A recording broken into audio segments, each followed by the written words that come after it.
এমনি তো আমি ভালো করেই পড়তে পারি, ইংলিশ বুঝি, ইংলিশ পড়ি, রিডিং পড়ি।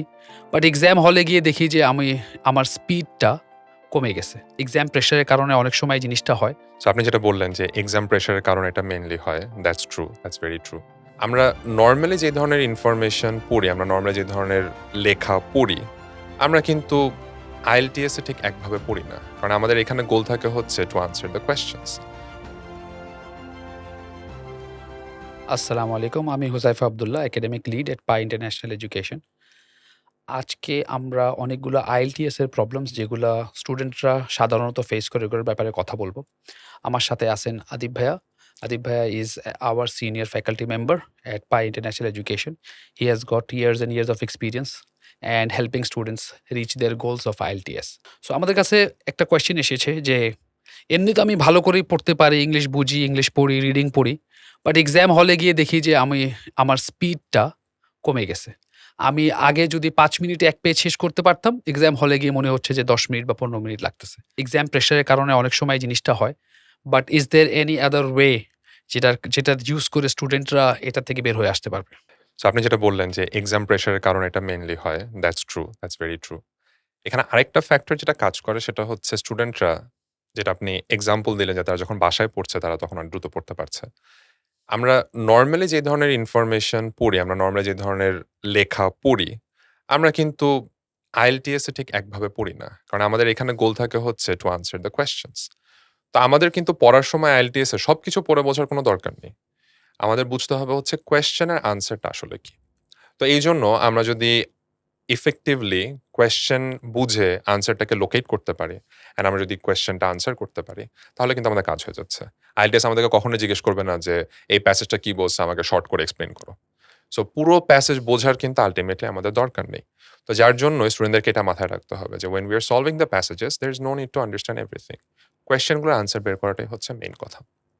ঠিক আছে। Thank you so much. So let us move on to another question যে আনসার যখন আমরা মার্ক করতেছি কোয়েশ্চেনস গুলাতে, পরে তারপর মনে হইতেছে যে এটা রং। যখন আমি রিডিং করতেছি ওই সময় মার্ক করতেছি ওই সময় মনে হচ্ছে রাইট। বাট যখন পড়লাম, পড়ে আবার ফিল হইতেছে যে আনসারটা রং।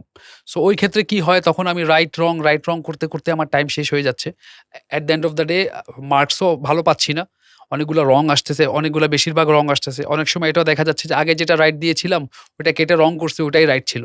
সো রিয়েলি এমন হচ্ছে যে রংটা রাইট হইছে বাট মানে রাইট গুলাই আমি কেটে রং করে ফেলছি।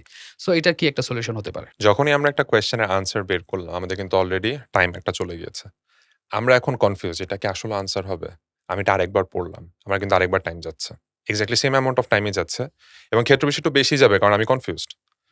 সো দেখা যাচ্ছে যে আমি সেকেন্ড টাইম যখন পড়লাম তখনও কিন্তু আমি যে কারেক্ট আনসারটাই পেয়েছি, সেটারও কিন্তু কোনো নিশ্চয়তা নেই। সো আমি ফার্স্ট যে আনসারটা দিয়েছিলাম সেটাকে আমি কেটে যে নতুন একটা আনসার লিখলাম, ওইটা যে কারেক্ট আনসার হবে এটার কিন্তু কোনো সিউরিটি নেই। আবার আমি ফার্স্টে যে আনসারটা দিয়েছিলাম যদি সেকেন্ড টাইম পড়ে ওই আনসারটাতেই ফিক্সড থাকি তাহলে তো আমি টাইম ওয়েস্ট করলাম। Why did I read it?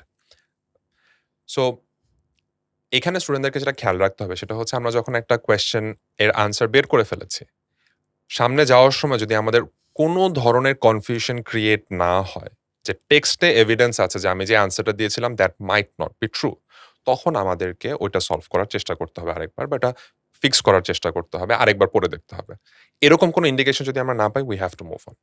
Right, otherwise আমরা টাইমটা ওয়েস্ট করতে রাইট। থাকবো। সো নিজের উপরে কনফিডেন্স থাকতে হবে, নিজের উপরে ট্রাস্ট থাকতে হবে যে আমি যেটা আনসার করছি ওইটা that is right and let us stick to that. আমার যদি কোনো কনফিউশন থাকে আমরা একবারে দেখে ওটাকে সলভ করে আমরা আগাইতে থাকবো। So that at the end of the day আমার টাইমটা সেভ হয় আর আমি যেন অল কোয়েশ্চেনস গুলো আনসার করতে পারি। So thank you so much. Next let's move on to the next question যেটা আসছে যে অনেকগুলা this problem is related to lack of practice actually, যে অনেকগুলা স্টুডেন্টরা বলতেছে যে এত রিডিং করতে হয়। 3rd প্যাসেজ পর্যন্ত গিয়ে আমার মনে হয় মাথা ধরে গেছে। আই এম টায়ার্ড হয়ে গেছি। এতগুলা পড়ে ফেলছি। মনে হচ্ছে যে ২-৩ টা বই পড়ে ফেলছি। সো অফকোর্স এই টায়ারিংটা আমরা জানি অনেক ওয়েজ আছে যেটা করা যেতে পারে লং টার্মে। বাট IELTS এর স্টুডেন্টরা সাধারণত খুব বেশি সময় তাদের হাতে থাকে না।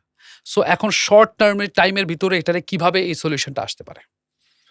এটা খুবই আন্ডারস্ট্যান্ডেবল যে লিসনিং টেস্ট দেওয়ার পরে যখন আমরা রিডিং দিতে বসি, রিডিং এর ফার্স্ট প্যাসেজ, সেকেন্ড প্যাসেজ পার করে যখন আমরা থার্ড প্যাসেজে যাই, অবশ্যই ব্রেইনে একটা অনেক বড় প্রেশার পড়ে যায়।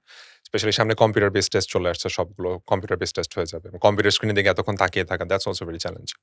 স্টুডেন্টদেরকে যেটা আমরা সাজেস্ট করব সেটা হচ্ছে যখন বাসায় আমরা প্র্যাকটিস করছি, এই পরিমাণ সময় নিয়ে প্র্যাকটিস করা যাতে এই স্ক্রিন ফ্যাটিকটা না আসে। সেকেন্ডলি, আমরা যখন প্যাসেজ 1, 2 এবং 3 দেখছি, আমাদের কিন্তু খেয়াল রাখতে হবে যে এই পয়েন্টটা বারবার চলে আসে যে we don't have to understand everything.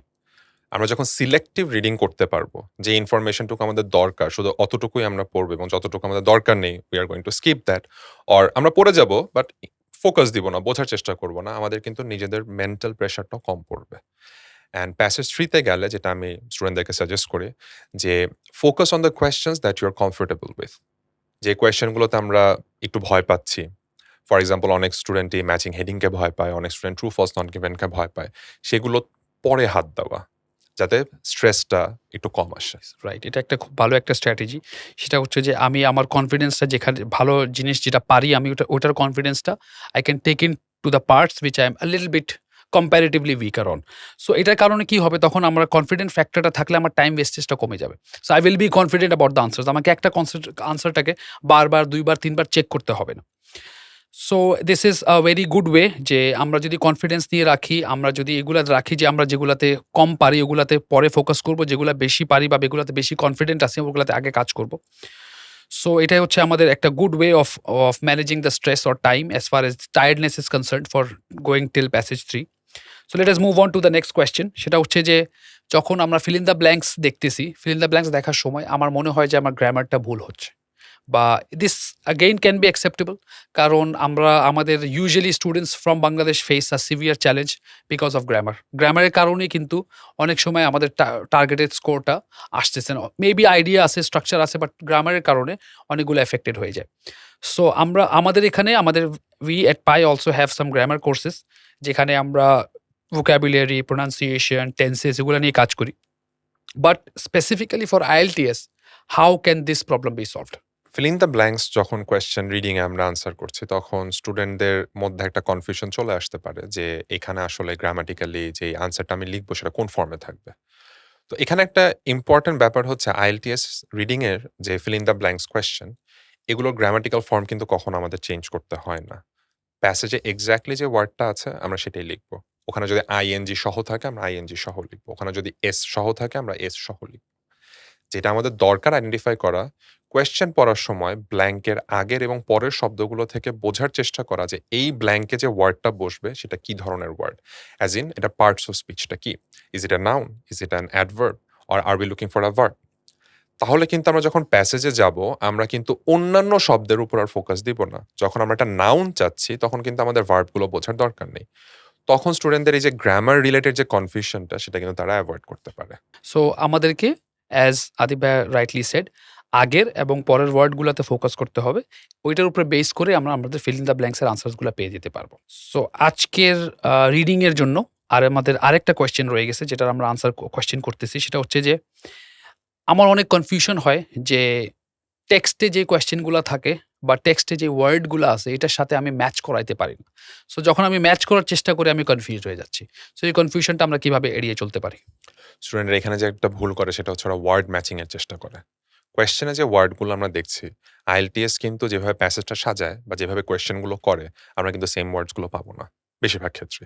আমরা পাবো হচ্ছে প্যারাফ্রেজড ভার্সন। তার মানে আমরা সেম কথাটাই পাবো but using different words in a different structure.